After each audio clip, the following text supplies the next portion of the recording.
Pivers, happy 90s Friday, everybody. Happy 4th of July.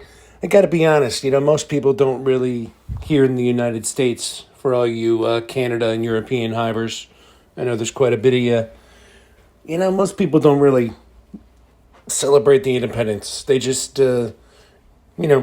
party and, to be honest, we have a pretty corrupt government for quite a while now. So it's kind of a reminder of how many rights we've lost in a way as well. But, yeah, I don't know.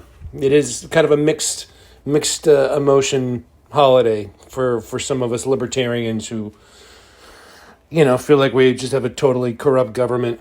But, I think it's still important to, shout out George Washington and, pretty cool history of this country, to be quite honest.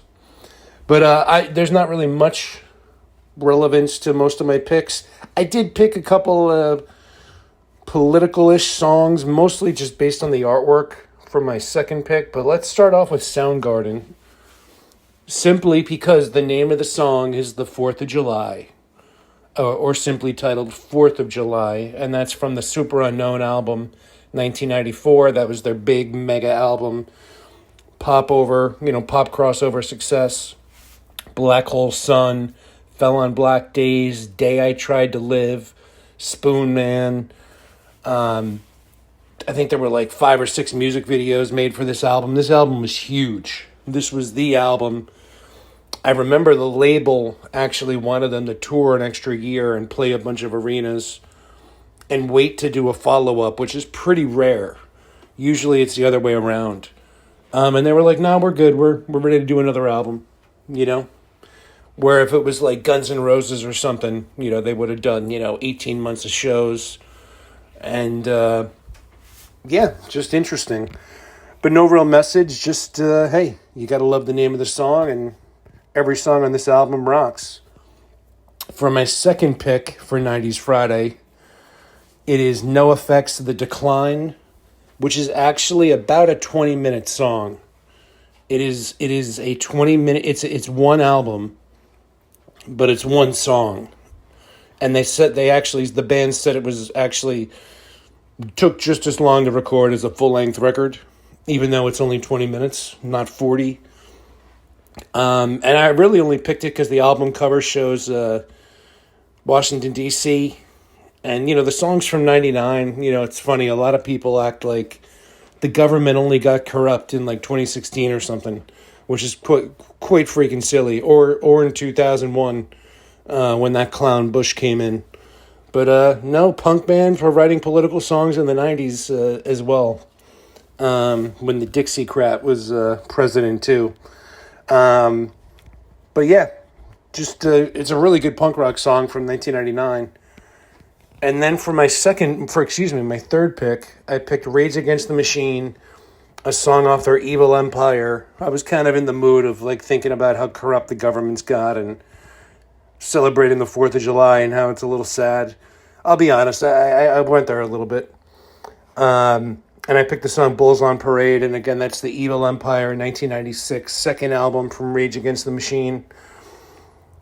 And from there, I went with Cypress Hill. Where's the song? I took a screenshot of it.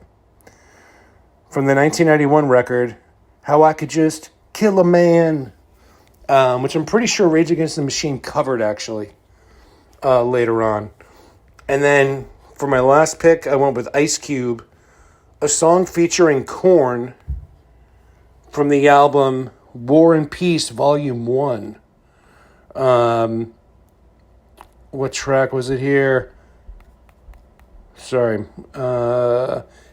Fuck Dying, which is an anti-war song. Again, released in 1998. So, there were issues before George Bush and Donald Trump. So I guess I did go in a little bit of a political direction. I think Ice Cube was talking about a lot more, but it featured Korn, who, blew up in 99 commercially. They were literally on pop, not really pop radio, but MTV, TRL, and just blew up.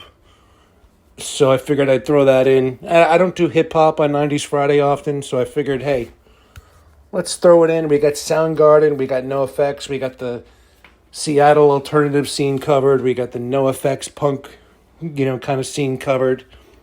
And I think the song "The Decline" by NOFX is honestly, they're one band. They're the one band that actually chose not to be famous. I think they could have been at least kind of as big as the Offspring were in '94, but they actually sent MTV a letter saying, "Stop playing our music videos." To me, it makes no sense. I think, let them play it. Don't try too hard, But if they're gonna play it just because it's good, kind of like Rancid's 1995 record, and very similarly to the Offspring's 1994 record, it was on an independent label called Epitaph Records, and the Offspring sold 10 million albums and were all over radio and MTV on an independent label for their first mainstream album, 1994's Smash, which was actually their third album overall. NoFX probably would have been as big, but they literally sent MTV a cease and desist and told radio stations not to play them. They just, and their album from '94 still went gold. But I think this is actually their best song. And I guess I'd have to call it their best album because it is a 20-minute one song EP. And it's just really good, With the 4th of July vibes, I definitely picked it because of the album cover, but honestly, it's just a great song. And then Rage Against the Machine, I feel like they kind of sold out. They kind of left a bad taste in my mouth, to be honest.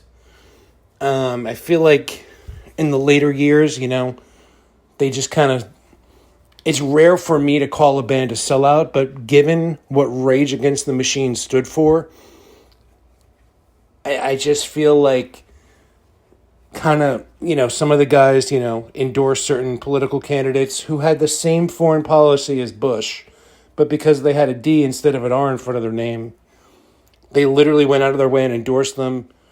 Tom Morello, famously plays, all the DNC conventions, and I just feel like they kind of are silent half the time based on, these hack corrupt candidates that have the same policies as the other team. So that's just my personal thing. It kind of left a bad taste in my mouth since that was their whole identity. But I figured I'd take them out for today. Bulls on Parade, good song. And then again, Cypress Hill, a band I don't really cover here often, but a very popular 90s band. And again, that is from, that is from Cypress Hill, self-titled 1991 album. Again, Killing in the Name of. And then we got Ice Cube last, War and Peace Volume 1 album, 1998. A song featuring Korn, F Dying. And, kind of dipping the toes in, some political songs today. But not very strongly, just picking good songs in general. And that's about it. I'll keep it a little brief. Happy 4th of July to my fellow USAers. Celebrating independence from Britain, but we're paying more taxes now.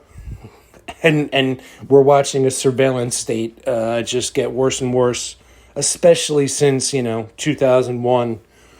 But well before that as well. But hey, tell me if you like the tunes. If you're not into the political message, they're still good songs overall, so check them out. I love you guys. Later.